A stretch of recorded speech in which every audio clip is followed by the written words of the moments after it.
de expresiones lambdas y de streams. Supongo que muchos de vosotros ya conocéis lambdas, o al menos os suenan. Muchos habréis trabajado más. Concretamente vamos a hablar de... Vamos a hablar de streams y de lambdas para Java. En principio esta charla está orientada solamente para ese lenguaje. Siento no haber podido cubrir el resto, pero creo que aún así la teoría que hay por detrás es bastante similar, y en cuanto a concepto, da igual en qué lenguaje estemos, la idea es la misma. Bueno, para los que no me conozcáis, muchos sí, pero otros supongo que no, soy Jesús. Entré hace poco a Capgemini, hace menos de un año, y lo que os voy a explicar ahora es algo que perfectamente podéis ver vosotros en una tarde revisando un poco de documentación y algunos cursillos o algún tutorial así rápido. O sea, no voy a explicar nada así fuera de lo normal. Para empezar, hablaré de las expresiones lambda, que muchos de vosotros ya las habréis visto, realmente de dónde vienen, el término y alguna cosilla más. Hablaremos de interfaces funcionales que están muy ligadas a lambda y que al final es la conexión entre los streams y lambda.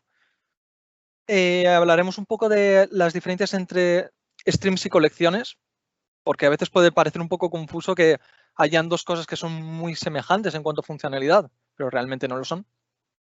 Y algunas, bueno, más que trucos, algunos datos extra acerca de los streams que he considerado interesantes que se podrían tratar. Vale, para esta skill peel tengo subido a un repositorio un pequeño código. Son 4 o 5 clases de ejemplo. Si me dais un segundo, también os puedo pasar, también os lo puedo pasar por chat. Y aquí lo tenemos.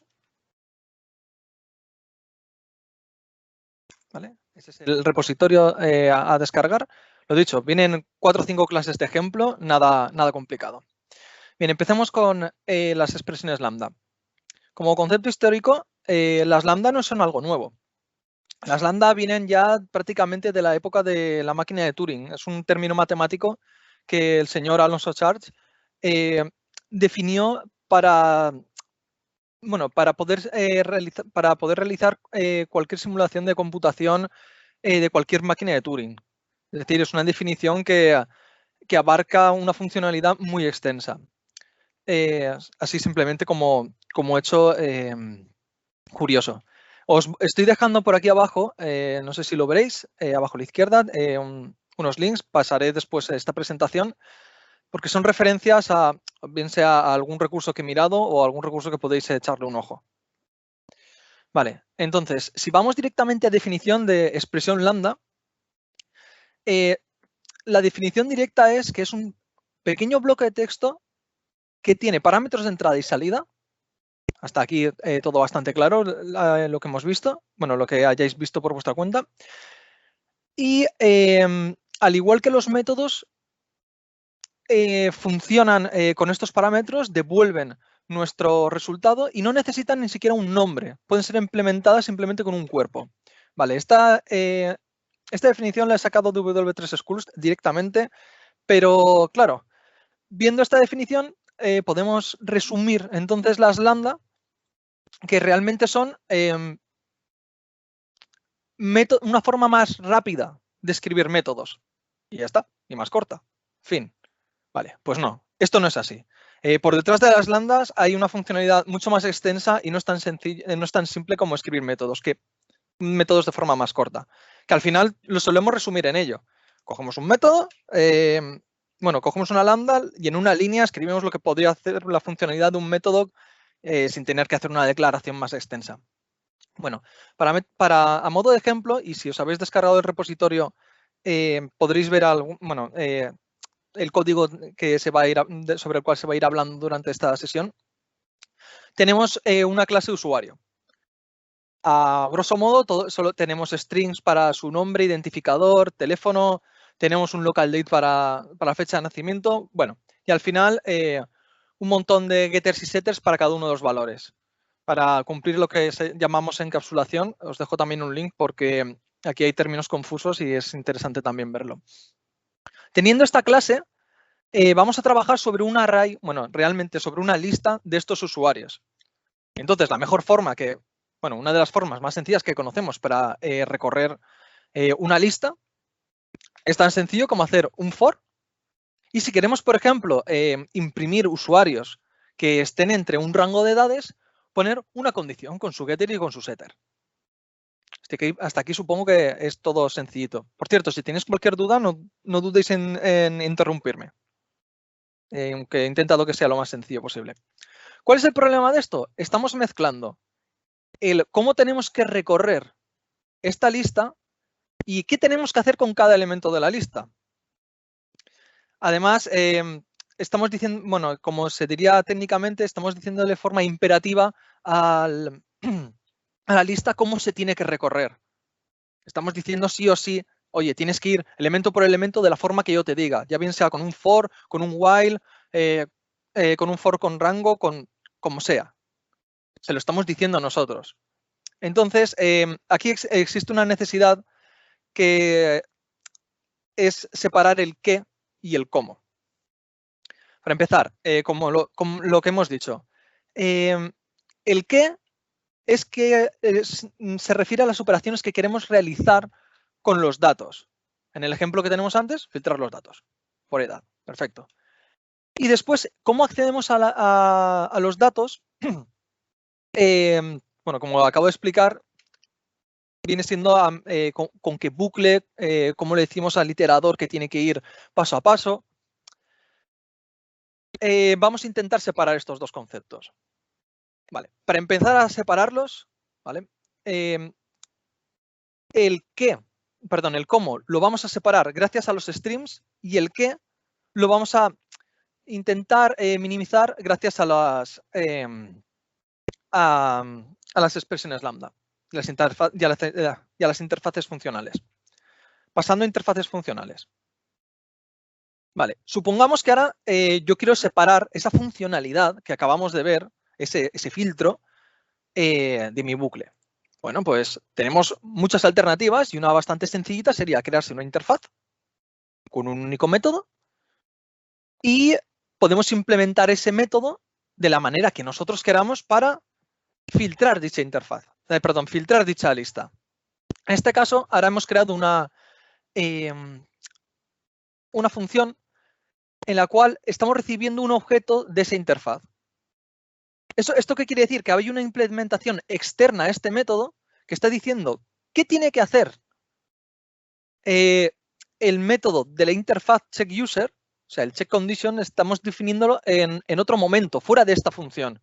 Aquí simplemente le estamos diciendo, oye, hay una condición que tienes que cumplir. Acabamos de quitar totalmente la implementación de la condición dentro de este bucle. Simplemente le estamos diciendo, esto es lo que se tiene que cumplir. Para ello es bastante sencillo. Creamos una nueva instancia, un nuevo objeto de esta interfaz. Bueno, sí. Nada más que decir. Entonces, vamos a crear esta interfaz. Y os propongo que si vais a la carpeta de ejercicios Lambda Exercise, ahí tenemos una sencilla definición de cómo conseguir hacer una instanciación de una interfaz que nos sirva como filtro. Si queréis, os doy 5 minutos para echarle un ojo, ¿vale? Y ahora lo resolveremos. ¿Alguna duda hasta ahora?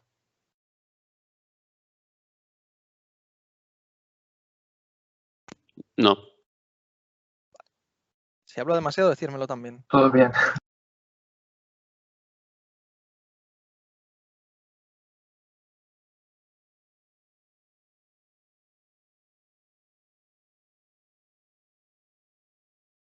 Vale. De hecho, si vemos el ejercicio, os lo voy a poner un poco por aquí.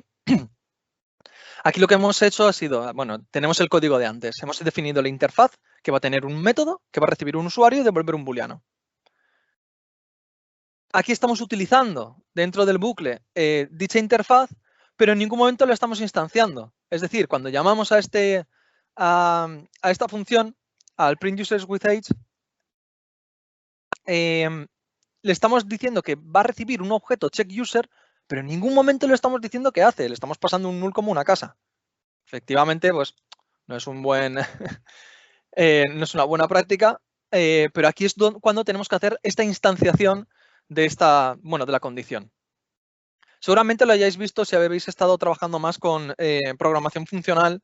Sobre todo, quiero recordar que, que hace ya unos meses Iván también hizo algún curso sobre TypeScript donde se machacaba mucho esto de las interfaces de la programación funcional y se usan muy a menudo lambdas.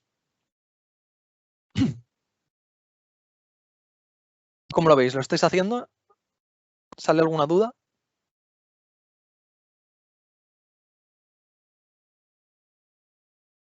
Todos a la vez, no, por favor. ¿Colapsáis la red?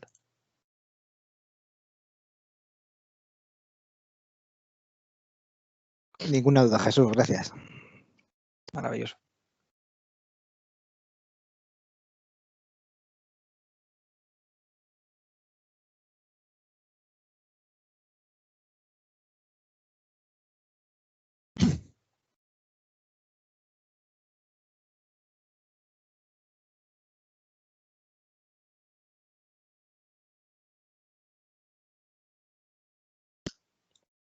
Habéis conseguido hacer la instanciación de la interfaz, entiendo yo, ¿no? Los que lo estáis haciendo.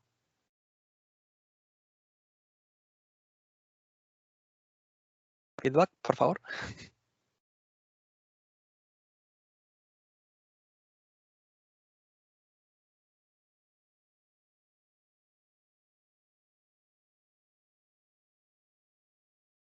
Bueno, de todas formas, vamos a pasar ya con lo siguiente porque es algo bastante sencillito. Vale, una cosa que no os he contado, y antes de revisar este ejercicio, así a mala leche, es la sintaxis de las lambdas. Esto lo habéis visto alguna vez, entiendo yo. Bueno, la sintaxis de la lambda se basa simplemente en argumentos de entrada, que si es uno no hace falta poner paréntesis, pero bueno, es buena práctica ponerlo siempre y así mantenemos la costumbre. Puede ser una lista cualquiera de elementos de entrada, después ponemos el token de una flecha, más que nada porque es muy curioso porque esta flechita viene de su similitud con la expresión matemática.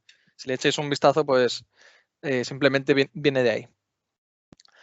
Y después tenemos un cuerpo rodeado por corchetes y aquí tendríamos toda la funcionalidad, bueno, todo el código, todo lo que tiene que hacer nuestra función, de la misma forma que cuando definimos un método. Entonces, un ejemplo que podría resolver el ejercicio anterior es el siguiente. Nosotros pasamos un argumento, en este caso le llamamos U, y dentro aquí tenemos un código, que es el código que hemos visto antes. Simplemente un retorno, un retorno de un booleano de una condición. No tiene más. También es muy importante saber que si resumimos todo el cuerpo en una línea, esa va a ser nuestra línea de retorno. No hace falta poner la palabra específica return y, y el resto. Eso solo sí, si lo ejecutamos en una sola línea. Bueno, un primer acercamiento para una solución del ejercicio anterior. En el momento en el que vamos a llamar a nuestra función, creamos el nuevo user. Bueno, lo podemos crear antes y guardarlo como variable. En este caso, pues creamos un new checkUser, que es nuestra interfaz de validación, y sobreescribimos el método checkCondition. Aquí es donde ponemos nuestra condición. Entonces, como en el bucle ya estábamos llamando a este método checkCondition, es tan sencillo como que coge lo que hemos implementado. ¿Qué ganamos con esta instanciación anónima? Que podemos crear otro checkUser en otro punto con una implementación totalmente distinta. Pero claro, cuando empiezas a ver funciones así de monstruosas, con instanciaciones dentro, no es agradable a la vista, ni mucho menos. Entonces, podemos hacer uso de las lambdas que hemos visto antes. En este caso, en vez de pasarle un nuevo objeto, le estamos pasando simplemente esa función lambda que hemos visto. Como vemos aquí, no sé si se ve el ratón, pero como vemos aquí como segundo parámetro. Le estamos pasando una expresión directamente. Esta expresión está creando automáticamente una nueva instancia de un checkUser. No es que sea mágico, yo le paso una función, ¿no? Es una función de un método y le estamos definiendo ese método. Bueno, otra forma de hacerlo sería guardarlo en la variable y pasarle la condición. Vale. Entonces, claro, esto nos sirve para definir cualquier tipo de función, eso sí, para usuarios. Como hemos visto antes, el checkUser solo recibía usuarios. Pero bueno, podemos crear un nuevo, en vez de un checkUser, podemos crear checks para otras cosas, no solo para users. Podemos usarlo para productos, para tareas, recetas, direcciones, compañías, DTOs, tickets, absolutamente todo. Y lo podemos utilizar para lo que nos dé la gana. Cada vez más y más. Entonces, cuando tenemos muchísimos tipos de datos de esta forma, al final, ¿qué es lo que queremos crear? Un template. Tenemos aquí nuestra interfaz, donde tenemos nuestro único método que devuelve un booleano, pero solo nos sirve para users. Bueno, no pasa nada. Lo creamos en forma de template y ya nos sirve para cualquier tipo de dato. Ya dentro, en la implementación de la lambda, pues ya crearemos nosotros nuestra lógica. Ya está. Bueno, para los que hayáis profundizado más que yo, o bueno, os suene más que por encima las interfaces funcionales y las lambda functions, esta interfaz nueva que hemos creado, si os dais cuenta, es muy similar, por no decir que es la misma, que la interfaz predicado que ya existe dentro de Java 8. No hemos creado nada nuevo. Entonces, realmente no nos sirve de nada crear esa template, porque ya existe. A esta función, perdón, a esta interfaz se le llama interfaz funcional. Y vamos a ver qué es realmente eso de una interfaz funcional. Bueno, la definición del libro dice que es una función, perdón, una interfaz con solo un método abstracto. No es tan sencillo, lo que hemos visto antes. Una interfaz, método abstracto, interfaz funcional. Bueno, además Java incorpora el típico etiquetado @functional interface para decir al compilador que realmente eso es una interfaz funcional y, bueno, lo tiene en cuenta para otras situaciones. Bien, entonces, esto realmente es una interfaz funcional, que es lo que hemos creado. No hemos creado nada nuevo. Y sabemos que existen varias. De hecho, aquí he puesto unos pocos ejemplos, pero la que hemos visto, predicate, que recibe un tipo cualquiera de objeto y devuelve un booleano. La función, que recibe dos tipos de objeto y devuelve uno de ellos. Bueno, el resultado es de uno de esos tipos, normalmente utilizado para hacer algún cálculo. El supplier te devuelve el mismo tipo de objeto que le estás insertando y el consumer te devuelve nada. Simplemente tú le pasas un objeto y tiene que operar con él. Vale, las interfaces funcionales es importante decir que están disponibles solo a partir de Java 1.8, que trae muchas novedades, a pesar de ser del año 2015, creo que recordar, o del 2016. Y claro, estas, para los que vengáis de una universidad un poco más reciente, seguramente no os hayan hablado, no hayáis tocado mucho estas últimas versiones. Entonces, yo creo que es interesante echarle un ojo. Vale, ¿esto quiere decir que solo hay estas interfaces funcionales? No, yo puedo definirme cualquier tipo de interfaz funcional con 100 datos de entrada y mi dato de salida y lo tengo totalmente personalizado para mis necesidades. Entonces, para romper un poquito a mano con las interfaces funcionales, os propongo nuevamente que le echéis un ojo al siguiente ejercicio de las lambda functions. Bueno, de las lambda expressions, perdón.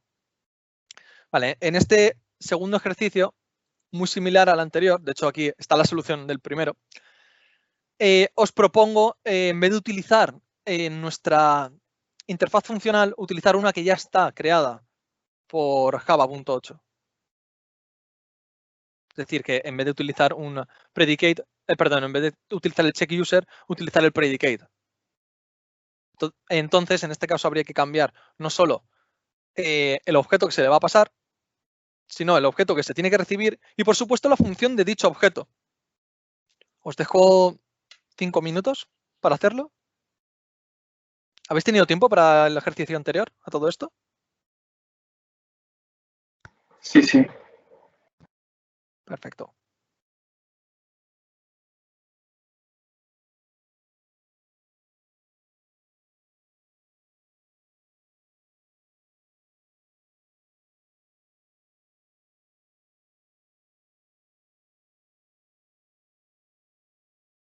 aunque sea un poco feo, tenéis aquí las soluciones.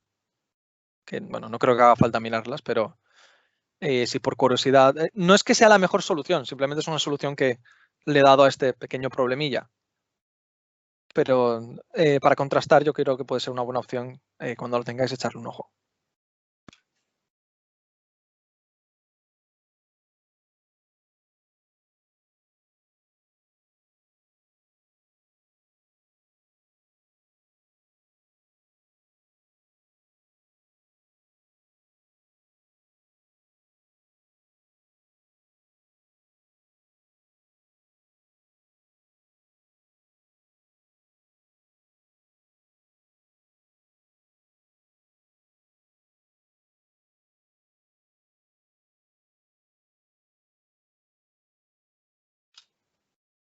¿Lo tenéis?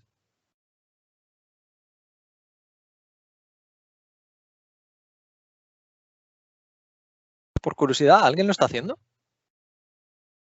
Si no, saltamos a lo siguiente y ya está. Sí. Sí. Vale, vale.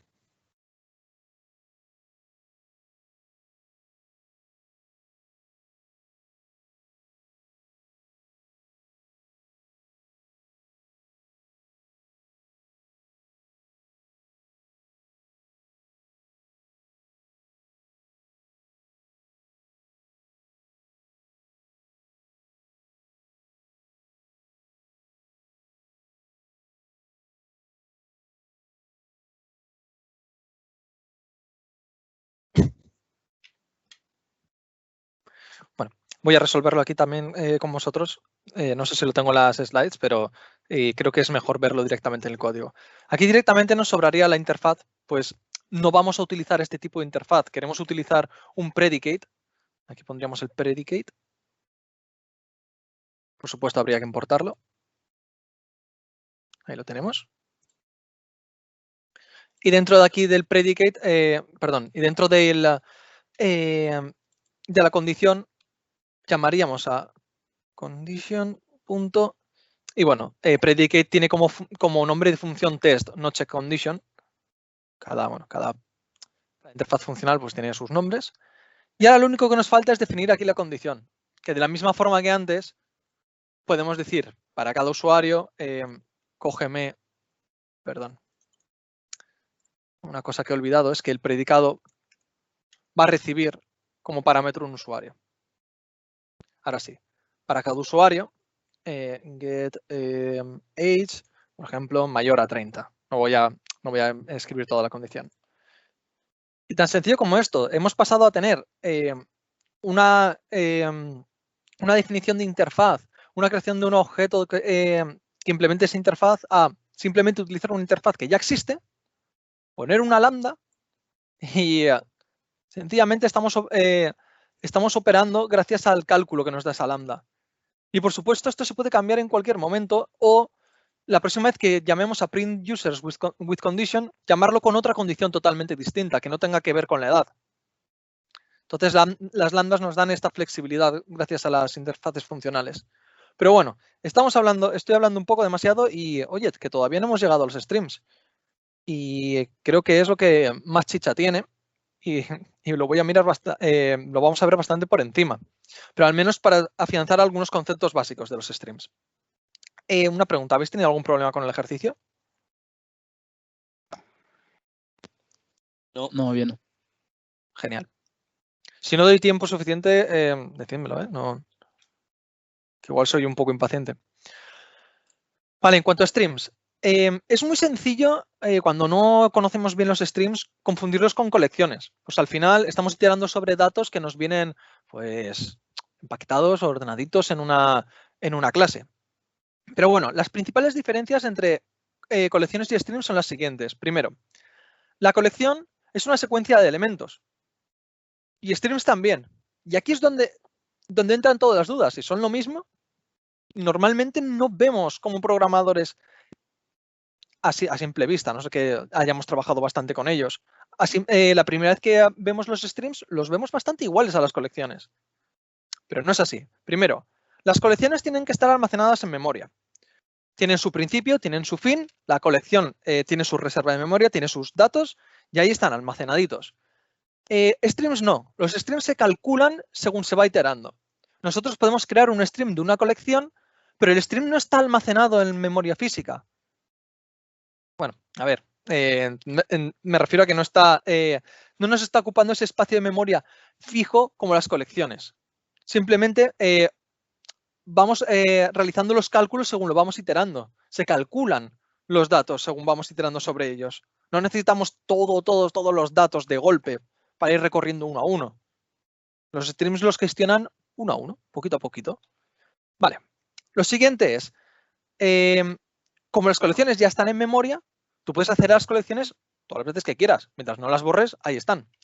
Los streams no. Los streams son de un solo uso. Como bien dice stream, que vendría a ser caudal o río en inglés, se podría llegar a traducir, el stream baja, nunca sube. Nunca vas a ver un río subir a la montaña, solo los atravesamos una vez. Si quieres volver a operar sobre ese stream, pues tendrá que ser un stream diferente o crear crear un nuevo stream de alguna colección, de algún dato, de algún flujo de entrada, de algún cálculo, de lo que sea. Entonces esto es muy importante, solo lo recorremos una vez. Vale, las colecciones requieren iteración externa. ¿Qué quiere decir? De forma imperativa nosotros le tenemos que decir cómo vamos a recorrer esa colección para operar. Los streams no, ya poseen funciones, simplemente que recorren el stream. Tú nunca vas a decirle a un stream, oye, cógeme el dato 1, calcula esto, cógeme el dato 2, calcula esto. No, ya tendrás tú tus condiciones de calculación sobre dichos datos, pero no vas a ir recorriéndolos manualmente uno a uno. Otra cosa, las colecciones tienen un tamaño finito. ¿Qué quiere decir esto?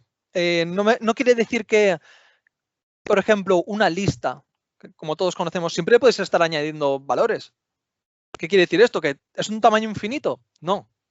Cuando has acabado de añadir un valor, esa lista tiene un tamaño. Y si iteras sobre esa lista, tiene ese tamaño. No aparece nada nuevo. No se va rellenando mientras la iteras, a no ser que tengas algún hilo por ahí que haga alguna cosita fea. Los streams pueden ser infinitos. Y sí, podemos crear un flujo infinito de datos con una función.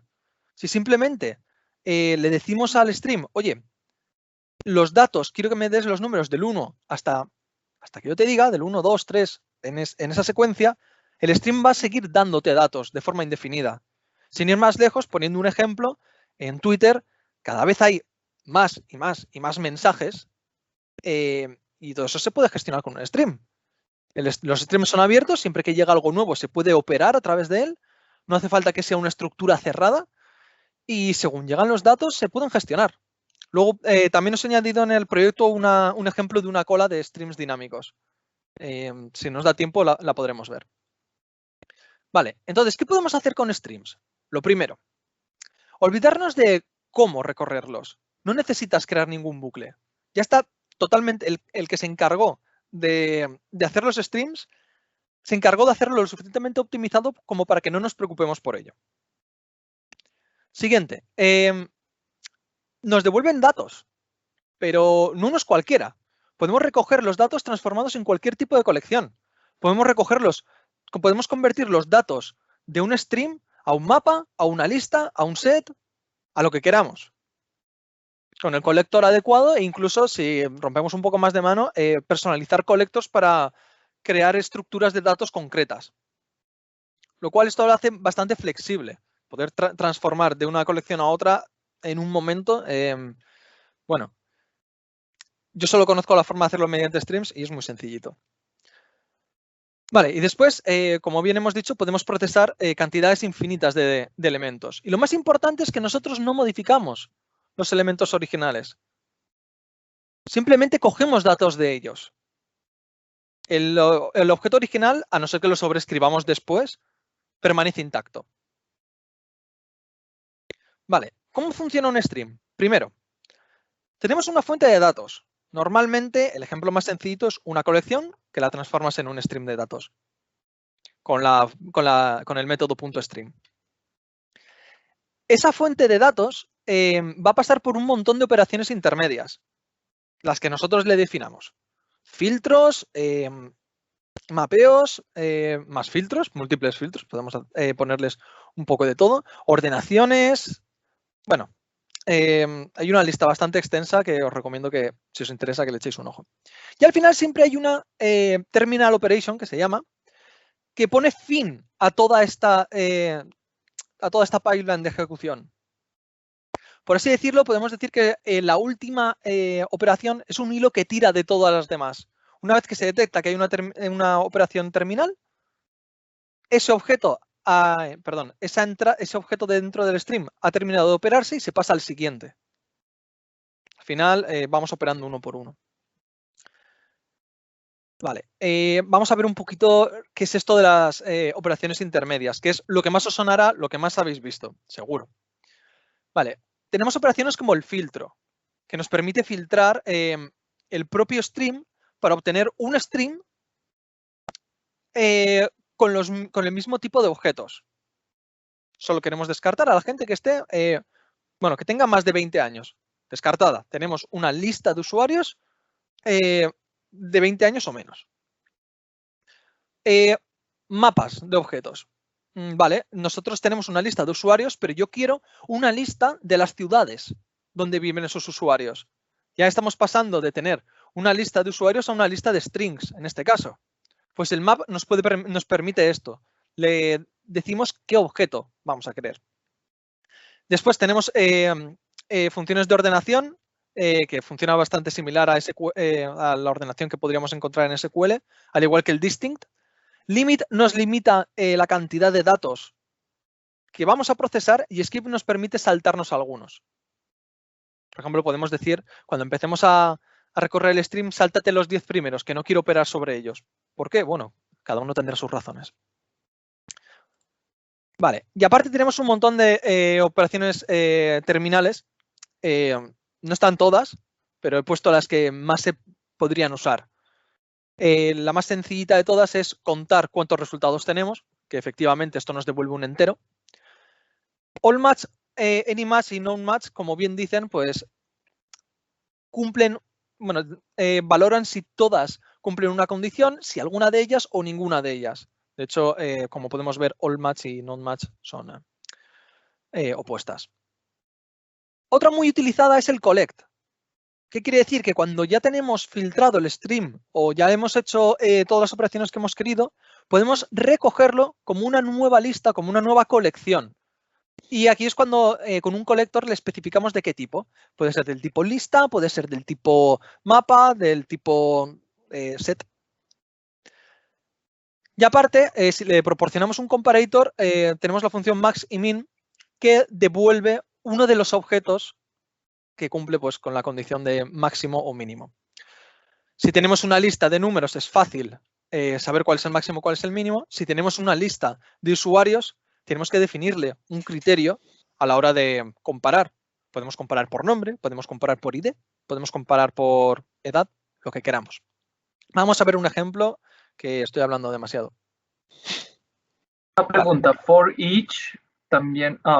Sí, veo que es esta. for each también es una terminal, operación ¿no? terminal. Vale. De hecho, no estaba antes porque también es una de las más usadas. Y for each es una función que no solo está en streams, sino que en las colecciones directamente. Aquí no hubiese necesitado llamar al método stream de la lista de usuarios para llamar al for each, porque las collections ya directamente lo implementan. Pero bueno, como estamos hablando de streams, pues lo pongo. Pero ya os digo que no es necesario, pero para que veáis que esta operación terminal tira de la ejecución de todo el stream. En este caso yo tengo una lista de usuarios. Este ejemplo también lo podéis encontrar en el proyecto que os he pasado. Tenemos una lista de usuarios y simplemente voy recorriendo usuario a usuario y los pinto por pantalla. Perfecto. ¿Qué bucle he definido aquí? Bueno, aquí pone for each. Efectivamente, esto entendemos que va elemento por elemento haciendo una operación. Pero yo no me he encargado de hacer en ningún momento el bucle. Aquí es cuando ya podemos ver al 100% cómo hemos separado el cómo iteramos y qué hacemos. ¿Cómo iteramos? Nos da igual porque lo hace stream por nosotros. ¿Y qué hacemos? Lo definimos de forma sencilla en una función lambda. Después podemos reutilizar exactamente la misma línea, si la copiamos y la pegamos, y en vez de utilizar esta función podemos crear, no sé, podemos añadirle +1 a la edad a todo el mundo, por ejemplo. Podemos reutilizar lo que sería exactamente el mismo código. Y además yo creo que se entiende bastante bien cuando lees que los usuarios, por cada usuario vas a imprimirlo por pantalla. Sencillo, y en un momento, no necesitas un bucle. Vale, y después tenemos aquí otro ejemplo como filtro. Es importante la secuencia de ejecución porque, como bien he dicho, esto es una pipeline. Elemento por elemento va a ir pasando todas las operaciones intermedias. En este caso solo tenemos una, pero si hubiesen varios filtros irían por orden, por supuesto. En este caso, estamos mirando todas aquellas personas que tengan edad igual a 30. Y una vez que tenemos filtrado ese dato, digamos, vamos elemento por elemento, si el primer elemento tiene, el primer usuario tiene 30 años, pasa a la siguiente parte de la pipeline y se imprime. En caso de no pasar el filtro, se estanca ahí y se pasa al siguiente elemento. Vale, y bueno, visto este pequeñito ejemplo, no creo que dé tiempo, pero podéis echarles un ojo a los ejercicios del 1 al 4 de Stream Exercise, aunque ya llevamos 47 minutos, así que si me disculpáis, vamos a pasarlo, ¿de acuerdo?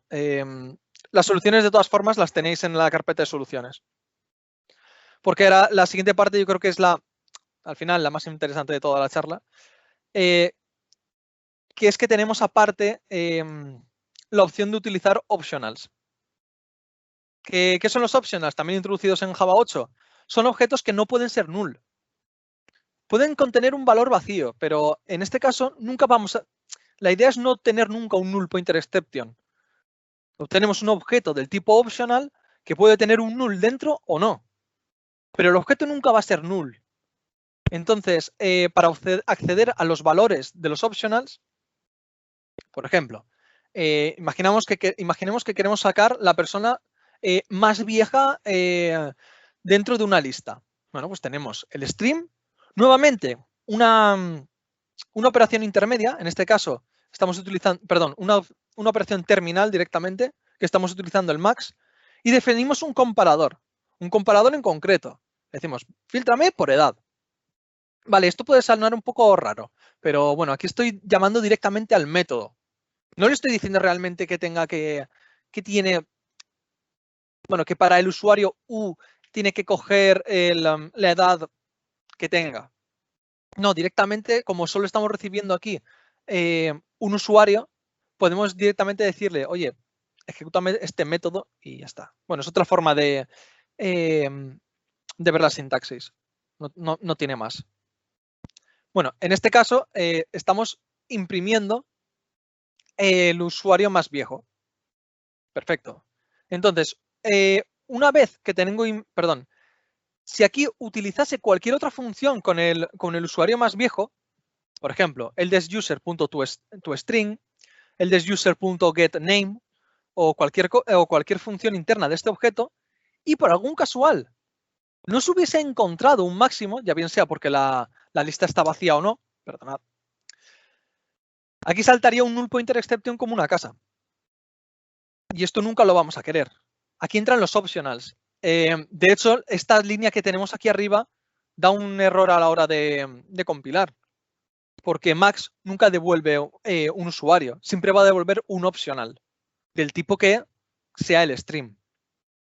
¿Por qué nos devuelve el optional? Porque así nos da la oportunidad de preguntarle, oye, ¿tienes un dato? O sea, con el if present. Si tienes un dato, imprímeme por pantalla el usuario. Y ya está. En este caso ya nos hemos ahorrado el null pointer exception. Si no tiene el dato, no se va a imprimir por pantalla. No va a intentar acceder al método toString, que es el que es propenso a errores. Vale, aparte tenemos otras funciones con optionals.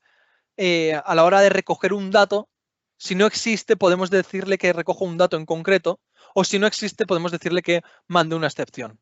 Esto ya son formas de gestionar los streams.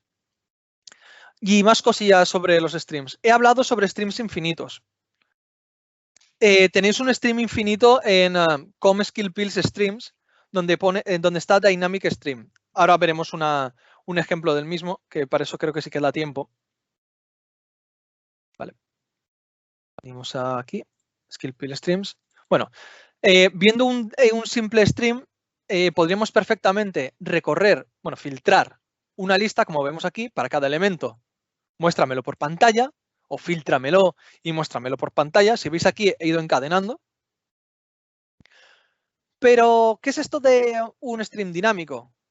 Bueno, vamos a explicar el código muy por encima. Nos vamos a crear, si nos creamos una cola y un stream, ojo, aquí el stream lo estoy definiendo.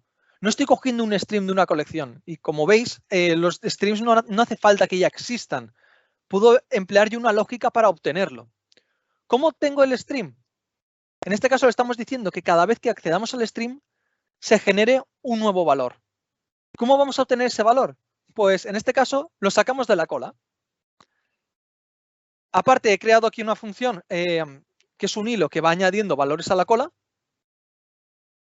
Y cuando llegamos aquí al stream lo filtramos. Bueno, primero le aplico un filtro muy sencillito, ¿no? Lo filtro para ver cuáles son pares y cuál es, bueno, no lo he dicho, pero es una cola de enteros. Entonces voy a filtrar cuáles son pares y cuáles. Como el stream es infinito, solo quiero calcular los 20 primeros. Si no, la ejecución nunca acabaría. Y por cada stream lo voy a imprimir por pantalla. Cuando ejecuto esto, sí, perdón por los errores en el proyecto, efectivamente está imprimiendo todos y cada uno de los números pares hasta que finaliza el stream. Pero si no le pongo límite, como el stream se va generando automáticamente mediante la cola, mediante un hilo que va añadiendo poco a poco más elementos, que esto podría ser perfectamente, pues como bien he dicho antes en Twitter, gente añadiendo post cada vez, puedo seguir operando aunque en cualquier momento me estén poniendo datos nuevos. Y esto no es un bucle. En ningún momento no hemos creado un bucle que esté añadiendo datos. Bueno, sí que lo hemos creado aquí. Pero en ningún momento estamos creando un bucle que esté continuamente comprobando si hay datos nuevos. Simplemente el stream se está filtrando. Y según llegan datos, se filtran. Y esto es algo muy potente que tiene streams. También me gustaría comentar por encima que los streams se pueden paralelizar de forma muy sencilla.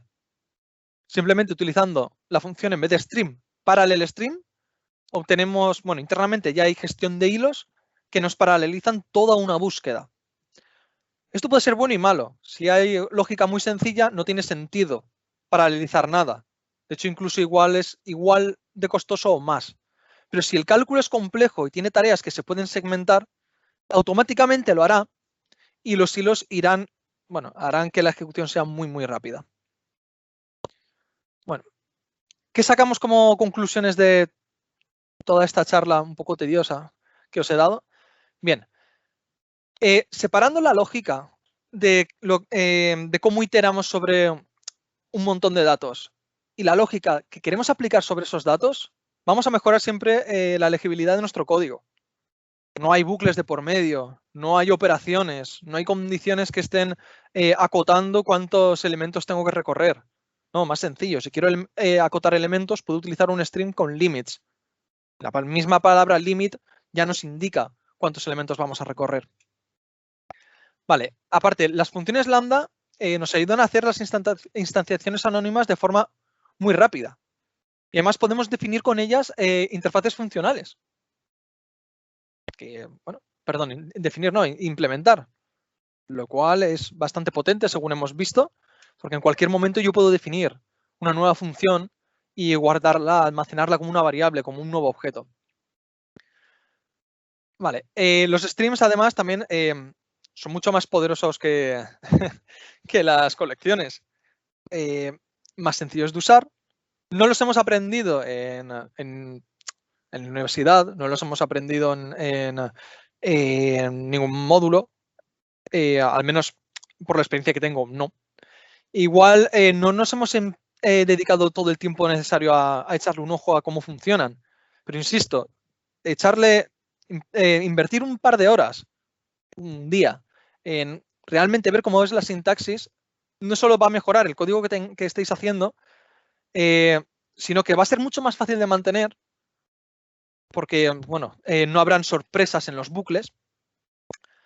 Y además también va a ser más fácil de leer para cualquier persona que llegue. Y encima es bastante óptimo a la hora de realizar los cálculos. Y por último, y esto ya es más, pues, más que conclusión, es un pequeño consejo que os doy. Un día que no haya mucha carga de trabajo, echadle un ojo a Java 8, si estáis trabajando con Java, por supuesto, porque porque hay muchas cosas nuevas, streams, collections, splitterators, optionals y creo, bueno, también fechas y muchas cosas nuevas que son muy potentes y dedicar un tiempo a romper mano con ellas puede salvaros mucho tiempo después. Bueno, tras haberme escuchado durante 50 minutazos, que tenéis una paciencia de ole, ¿tenéis alguna pregunta sobre todo esto? He dicho muchas cosas y quizá no de la forma más concisa ni precisa que he encontrado. Seguro que muchos de vosotros sabéis más que yo respecto a este tema.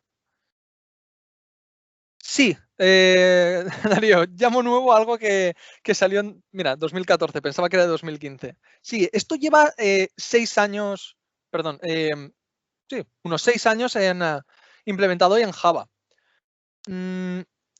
Aún hoy en día he ido preguntando a gente que está trabajando con Java y les suenan, le parece algo guay, algo que tendrían que mirar, pero no es algo que se esté usando de continuo. No digo que haya que usarlo de continuo, pero que menos que mirar cosas que hace 6 años que están, que no enseñan en la formación reglada que al menos he estado viendo, no la enseñan y que me parece un gran error. Y que verlo por nuestra cuenta, pues yo creo que es un plus a la hora de programar con Java. Así que sí, por desgracia llamo algo nuevo, algo de 2014. Porque, supongo que muchos conoceríais lambdas y streams, sobre todo streams, pero ¿cuántos de vosotros lo habéis estado usando a menudo? En el día a día. Tengo un bucle, un stream. Vale, venga, que para eso están. No es una pregunta al aire. Espero respuesta. Porque seguro que hay gente que sí que lo está usando. No en Java, en JavaScript. Por ejemplo, en JavaScript. Pero esto también está en Java. Desde hace 6 años. Pero no lo uso, por ejemplo. Lo mismo. Está desde hace 6 años. Muchos de los que estamos en Fineos, de hecho, si vemos el código un poquito, alguno dirá, bueno, podría hacer un stream, pero muchas veces es más cómodo hacer algo que ya sabes y no experimentar con algo nuevo de hace 6 años. ¿Tenéis alguna duda más? ¿Algo que queráis comentar? ¿Que os atormente? ¿Lo has podido aplicar en algún momento en Fineos? Sí. De hecho, ahí fue más que nada mi primer contacto con streams a la hora de filtrar, pues bueno, objetos, sobre todo estos de financieros. Y el señor Grau me ayudó con mucho gusto. Estuvimos peleando un poco con los comparadores porque, claro, teníamos que definir comparadores específicos para ordenar ciertas listas y después filtrarlas. Que bueno, lo dices así, es algo bastante sencillo. Pero leñe, hay que romper mano, hay que hacer ese primer paso. Hay que decir, vaya, no voy a hacer un bucle dentro de otro bucle, dentro de otro bucle o cosas así. No, voy a utilizar el stream. Vamos a ver si realmente consigo el resultado que quiero. Y lo conseguimos. O sea, sí, es aplicable, por supuesto. Si no, de nada me serviría hacer esta charla si os cuento algo que no vais a poder usar. ¿Más cosas? Yo quiero preguntarte sobre el parallel stream que has comentado. Sí. ¿Lo que realiza es paralelizar la operación dentro del stream o se hace de otra manera? ¿Tiene que hacerlo el usuario? No. Automáticamente en el momento en el que, como hemos visto, voy a intentar sacar un ejemplo que teníamos por aquí. Por ejemplo, aquí. Aquí estamos de la lista de usuarios, estamos sacando el stream directamente para operar sobre él, para calcular el máximo. Esto es una operación muy simple, pero es posible que tuviésemos apilados muchos filtros y que fuese lento. Entonces, si queremos que sea más eficiente, es tan sencillo como que en vez de utilizar stream, utilicemos parallel stream. Que ojo, esto suena a magia. Esto suena a lo mejor que te pueden decir. Tú no te tienes que encargar de hacer hilos, no tienes que encargar de hacer nada. En vez de utilizar stream, usas parallel stream. Pero como bien he dicho, si vais a utilizarlo, os recomiendo que primero lo miréis porque no siempre es la forma óptima. Bueno, no siempre lo optimiza como uno quiere. Como bien he dicho, dependiendo de la complejidad del problema y si automáticamente puede fragmentar la complejidad, la tarea en tareas más sencillas para después paralelizarlas, pues funciona muy bien. En caso de que sea algo tan sencillo como lo que tenemos aquí, la diferencia entre poner stream y parallel stream es mínima. Incluso me atrevería a decir que parallel stream podría ser más lento porque aún tiene que hacer la gestión de hilos. Para algo que simplemente es calcular el máximo de una lista de 100 elementos. Pero sí, pero no tienes que encargarte de gestionar tú el hilo.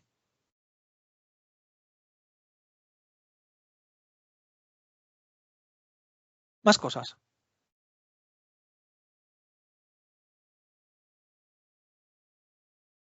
Tienen que salir dudas a porrillo.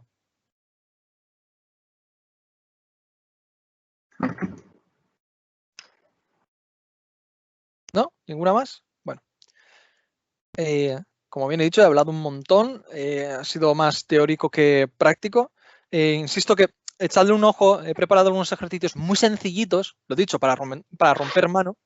Si tenéis un día, un ratito, media hora o lo que sea, está bien que le echéis un ojo, miréis un poco la documentación para aseguraros de que hacéis bien el ejercicio y de hecho, si tenéis cualquier pregunta, seguramente algún compañero os pueda ayudar, me preguntáis, os puedo ayudar porque es algo muy sencillito y simplemente espero que esto sirva como lanzadera a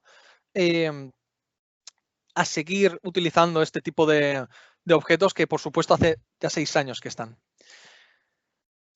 Así que nada, pues muchas gracias por vuestra paciencia. Sois un público excelente. Gracias a ti. Espero que no. Gracias a ti. Y perdón por haber consumido tanto tiempo. ¿Qué va? Muchas gracias. Gracias, Jesús. Gracias, Jesús. Gracias. Muchas gracias por la charla, Jesús. Nada. Hasta luego. Hasta luego. Hasta luego. Gracias. Hasta luego. Hasta luego. Hasta luego.